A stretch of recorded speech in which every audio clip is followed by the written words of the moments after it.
Hi, and welcome to Geno's Picks. Why the big dumb smile? Well, because I'm dumb, but I'm smiling because we went 3-1 again last week. Yeah, but they were all favorites, Gene. So what? 3-1 last week, 6-2 the past 2 weeks, 75%. Let me just say some stuff with words in case it's on mute so you see 75% that whole time. But when you put in all the micro stats of Thursday Night Football and our AFC East preview, what are we now? 50-48. That's a positive number. 51%. We are stealing from Vegas, and you can't wait to get to the picks. So let's dance. My first pick, the Seahawks are getting 5 from the Falcons in Atlanta. This game simply comes down to which set of numbers you trust more. Matt Ryan has thrown 19 TDs versus just 4 picks at home, while Russell Wilson has 8 of each when he plays on the road. So obviously, you're going to lean towards the Falcons and Matty Ice, right? No, not when I tell you that those gaudy numbers came against the defenses of the Saints, Panthers, Bucks, Niners, Chargers, Cards, Packers, and Chiefs. If you want to find those defenses, make it easy on yourself and start from the bottom of the league and go up. Because 7 of those 8 are in the bottom half, and believe it or not, they still lost to 2 of those teams, the soon-to-be late San Diego Chargers and the Tampa Bay Buccaneers. And do you know why? Because the number you need to focus on is the fact that Matty is ice cold. See what I did, Joe? I made it. Okay, it's cool.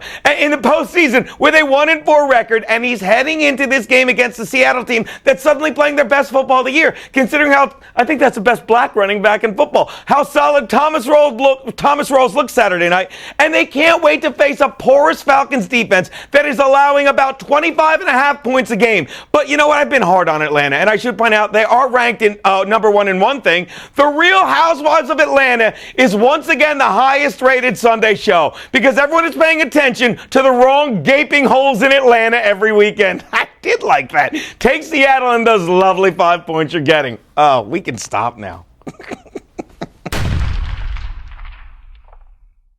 The Patriots are giving 3 games. What is that? 15? The Patriots are giving 15 last I checked to the Texans in Foxborough. I'm torn in this one as I think Tom Brady cannot wait to continue to shove Deflategate up Roger Goodell's fanny. But that thing was 2 years ago. The thing I still cannot get past is how sharp the rocket launcher looked against the Raiders defense. And yes, given it's easier to play with a lead when you're watching Connor cook his own goose. But really, there's something to be said about how Osweiler in that game last week actually won back the starting job. In fact, that's the first time in his career he's ever won a starting job. It was handed to him when Elway got hurt and then taken from him. It was handed to him when he signed that huge contract and then he lost it to that savage quarterback. But now he's facing a genuine savage quarterback in Tom Brady. Does Tom Brady lose at home? No, but the ball is bouncing Brock's way, and I think he keeps it within 15. Take the Texans and all those 15 points you're getting. Which brings into my highbrow joke of the week.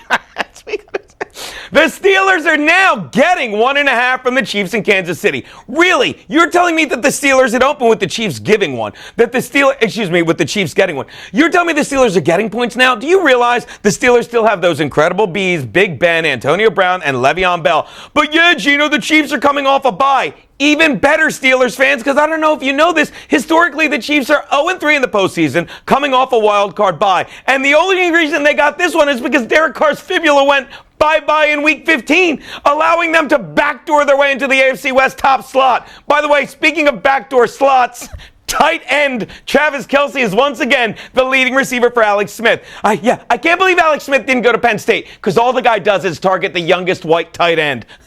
It's a rape joke. But the fact is, you ready for this? In the 5 years he's been the team's QB, the leading receiver has been a running back twice in Jamal Charles, Travis Kelce twice, and once Jeremy Maclin. And that's got to frustrate the hell out of Maclin and the very Maclin's Asian. Maclin and the very talented Tyreek Hill to no end. Look, I'm not saying Maclin and Hill every time they huddle around that white idiot want to smash his face, but something tells me they really enjoyed watching that Chicago snuff video this weekend. Take the Steelers and the 1.5 you're getting. It's a pick 'em. I'm guessing that Macron runs a lot of slant patterns.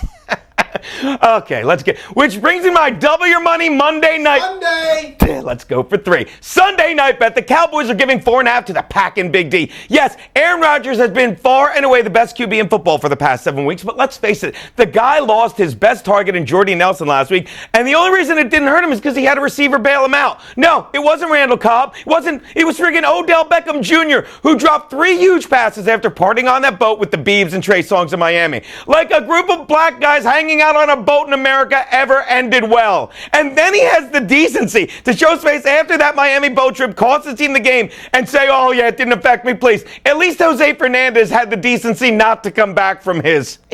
Dead.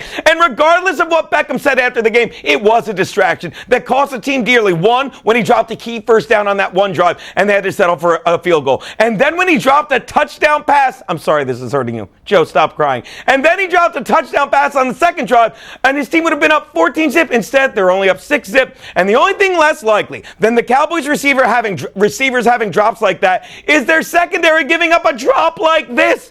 This Hail Mary that he hit Cobb with at the end of the game. That's his 4th Hail Mary in 2 years because, yes, I think he hit Janice on 2 different Hail Marys in that Cards playoff game. I mean, I haven't seen that many Hail Marys in that short a time since I was an altar boy. I don't even want to tell you why I had to say them. But at any rate, those were drops were the difference between the Pack being down 14-7.5 and instead them being up 14-6. 25-point swing. Dak, Zeke, and Dez don't make those mistakes. Cowboys cover in this one. Take the boys, lay the 4.5. Those are Geno's picks.